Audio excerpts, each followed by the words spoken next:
Olá, pessoal!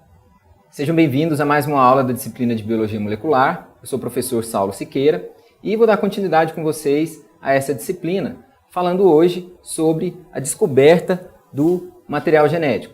Nós vimos anteriormente sobre a estrutura dos ácidos nucleicos, mas antes de se descobrir a estrutura dos ácidos nucleicos, não se sabia como ainda eram determinadas as características nos seres vivos e qual realmente era a molécula que carregava as informações dos seres vivos. Qual era a molécula que continha os fenótipos, que dariam características, por exemplo, de altura, de cores, todas as características que nós podemos observar em um ser vivo. Nessa aula, nós vamos ver então o papel dos ácidos nucleicos, das moléculas que contêm a informação, e como se descobriu que o DNA era o material genético. Nessa aula, então, eu vou fazer uma pequena introdução sobre os papéis do material genético, o DNA como material genético, que foram os experimentos do chamado princípio transformante. Vou falar com vocês detalhadamente sobre cada um desses experimentos e também o RNA como material genético de alguns vírus. Então, vamos lá. Quais são os papéis ou as funções, então, do material genético? Vocês devem saber, devem ter visto em alguma outra disciplina, que as operárias, vamos dizer assim, das células são as proteínas. Os ácidos nucleicos, nós sabemos hoje, que eles carregam as informações sobre os seres vivos. E são justamente esses papéis, então, que essa molécula tem. O ácido nucleico ele tem, então, uma função genotípica, que é a função de replicação, ou seja, de ele ser copiado de uma célula para outra e de indivíduos para outros, de gerações para outras, que tem, então, a função de carregar e transmitir a informação genética.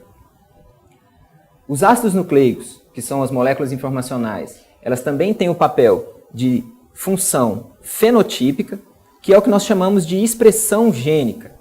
Nós vimos anteriormente que o gene é quem possui as informações sobre os indivíduos, sobre uma determinada característica. E é o material genético, então, que produz essas características e também está relacionado ao desenvolvimento dos seres vivos. Outro papel que está relacionado também ao material genético é o que nós chamamos de função evolutiva, que está ligada às mutações. Essas mutações, então, são apenas mudanças na sequência do material genético, que são as sequências dos nucleotídeos, com as suas bases nitrogenadas, que nós vimos anteriormente, e essas modificações são a fonte de toda a variabilidade. Como nós podemos ver aqui, então, na figura, nós vimos lá que existem sementes de ervilha amarelas e sementes de ervilhas verdes.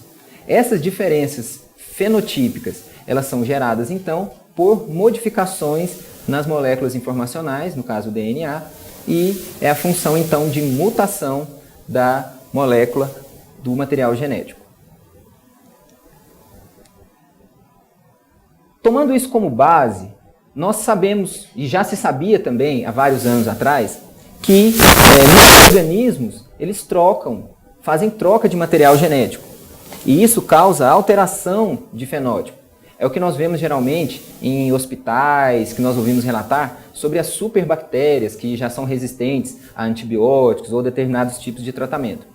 Essas bactérias ali em hospitais, por exemplo, elas acabam trocando material genético e essa resistência acaba passando de uma geração ou de um indivíduo para outro. Só que há tempos atrás não se sabia exatamente qual molécula era responsável por conter o material genético.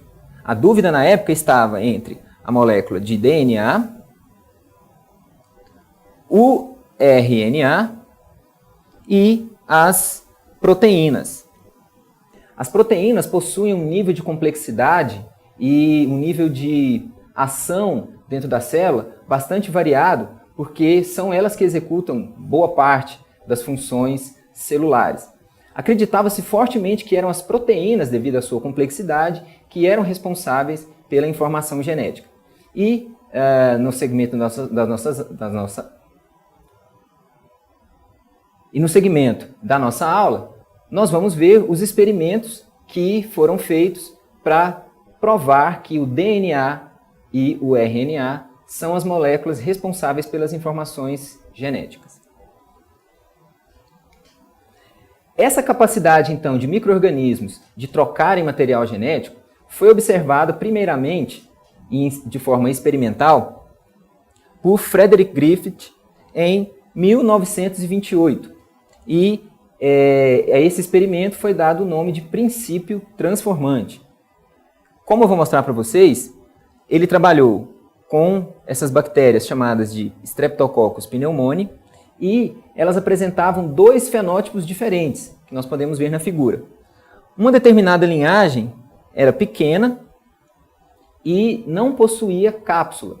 Além disso, essa linhagem não era capaz de causar doenças em animais.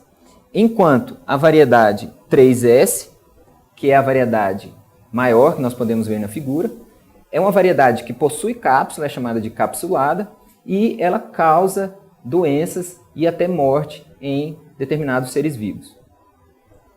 O que foi que Griffiths observou então? Primeiramente, ele trabalhando com extratos contendo essas bactérias, num primeiro experimento, ele utilizou a linhagem viva, capsulada, e inoculou em um camundongo, em um ratinho. Algum tempo depois, devido à sua capacidade de infecção, essa bactéria provocou a morte no ratinho. Para fazer ainda o teste dos fenótipos dessas linhagens de bactéria, ele inoculou no rato a linhagem sem cápsula, que é a linhagem 2R, e o rato sobrevive, já que essa linhagem não é capaz de causar doenças nesse organismo. E, inicialmente de forma acidental e depois de forma controlada, o que foi feito? Ele pegou o extrato com a bactéria 3S, que é a bactéria capsulada, e ela foi fervida. As bactérias então foram mortas, mas as biomoléculas continuam presentes na solução. E, como sequência então dos experimentos, o que Griffith fez? Ele pegou a linhagem 3S, que é a bactéria que é capaz de causar infecção, né, no camundongo, e ferveu um caldo contendo essas bactérias, de forma com que a bactéria morresse, mas as biomoléculas continuam presentes nesse caldo. E esse caldo da linhagem capsulada morta pelo calor foi inoculada no ratinho e o ratinho sobreviveu. Isso prova que a fervura realmente mata as bactérias e a bactéria agora não é capaz de causar a infecção. E em sequência, inicialmente de forma acidental, mas depois de forma controlada, o que é que foi feito? Ele pegou um caldo com a linhagem sem cápsula viva, que não é capaz de causar infecção, e misturou com a linhagem morta, fervida, da bactéria capsulada, que estava viva, mas depois morreu devido ao aquecimento. Então, ele misturou a bactéria 2R, que não causa doença, com o caldo da bactéria 3S morta, que causa doença. E depois de inocular esse caldo no camundongo, no ratinho, o ratinho morreu. E ele observou que as bactérias que estavam presentes agora no rato eram as bactérias capsuladas. Qual foi, então, a conclusão desse experimento? Que, de fato, ocorreu uma transformação. Nesse último experimento, as bactérias que estavam vivas eram a do tipo não capsulada e as que foram encontradas no ratinho foram as do tipo capsulada.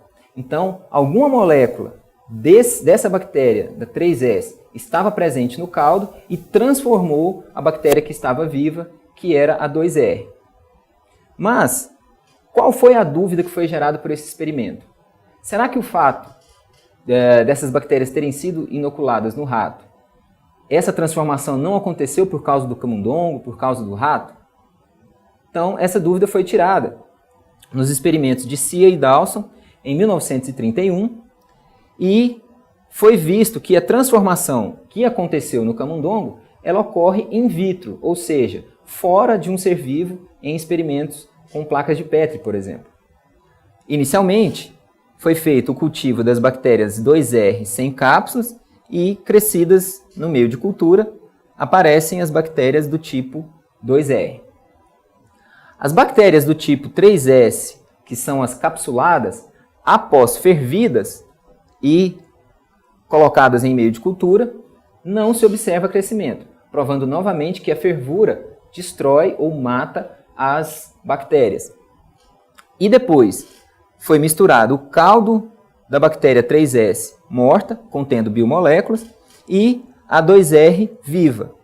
Esse soro foi misturado, então, foi feito um tratamento e a precipitação que separavam somente as bactérias 2R.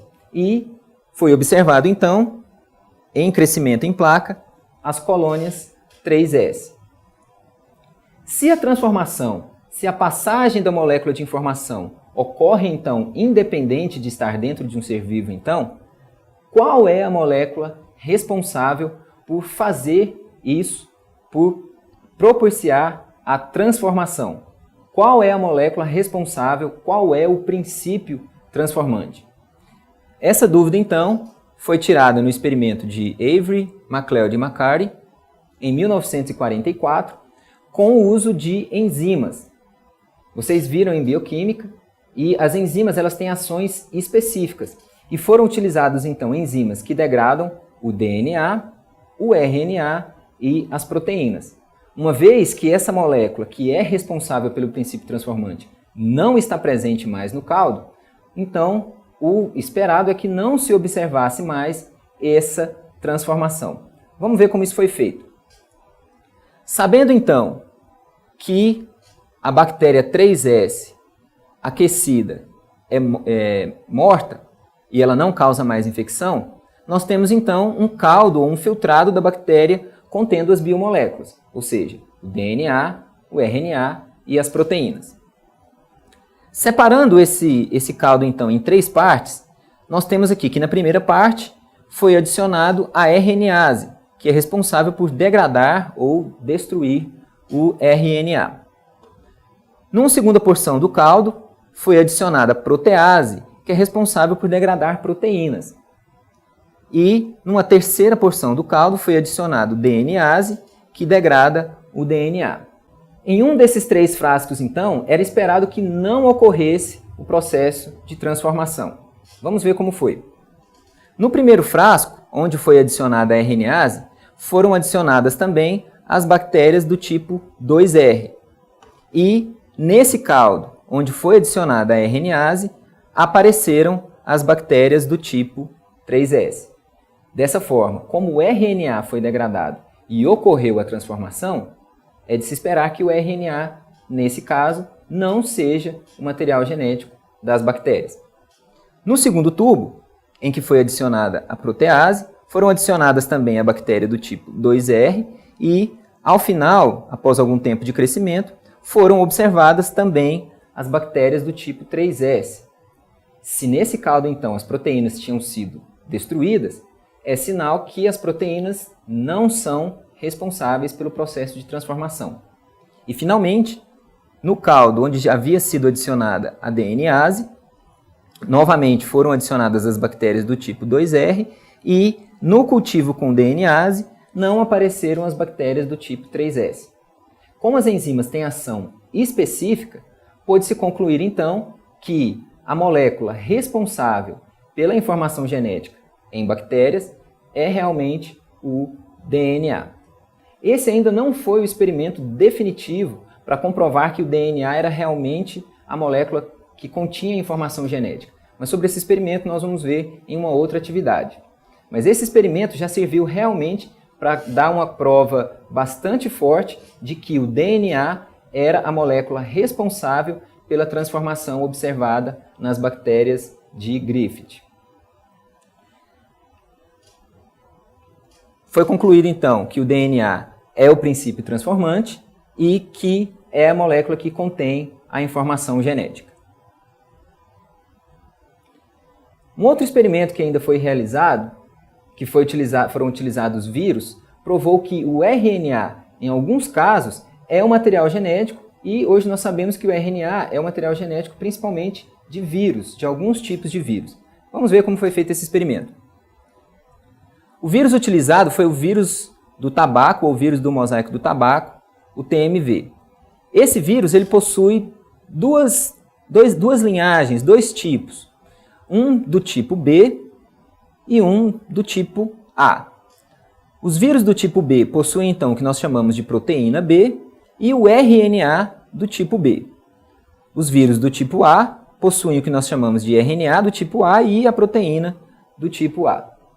Em laboratório, esses vírus então foram modificados, foi feito então um vírus híbrido, um vírus misto, que continha o RNA do tipo A recoberto por proteínas do tipo B. Contendo então o vírus RNA e proteína, uma dessas duas moléculas seria responsável então pela informação genética dos vírus. Esse vírus misto, então, ele foi inoculado em folhas de tabaco e após algum tempo esse vírus se manifesta. E o que foi observado foi que somente o vírus do tipo A foi encontrado. Se o material genético fosse as proteínas, era esperado que aparecesse o vírus do tipo B.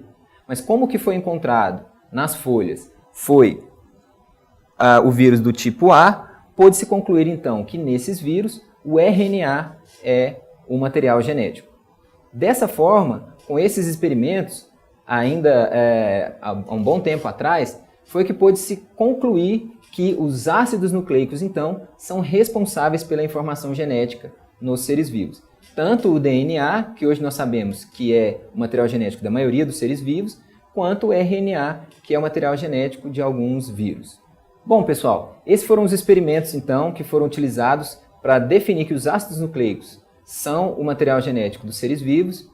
Nós nos vemos nas próximas aulas. Bons estudos e até mais!